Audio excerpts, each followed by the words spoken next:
Video, what we want to do is we want to see if this triangle is a right triangle.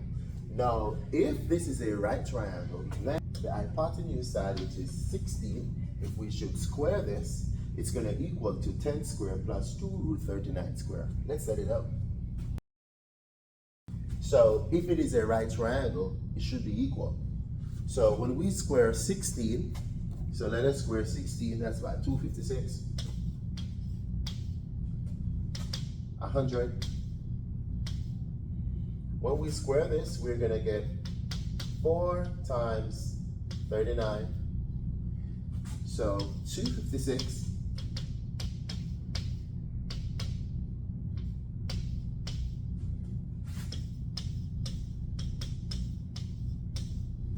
So because both sides are equal, then yes, we do have a right triangle. All right, for this triangle here, for this other triangle, what we want to do is we want to test to see if this is a right triangle. If not, is it an obtuse or an acute triangle? Let us call this side A, this side B, and the largest side C, okay? Then here is the principle that we can use to justify.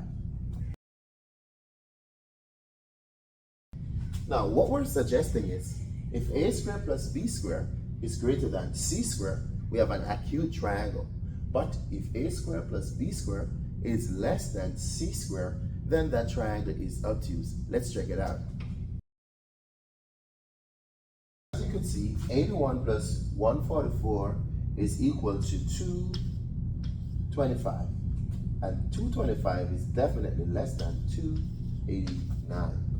So you can see obtuse.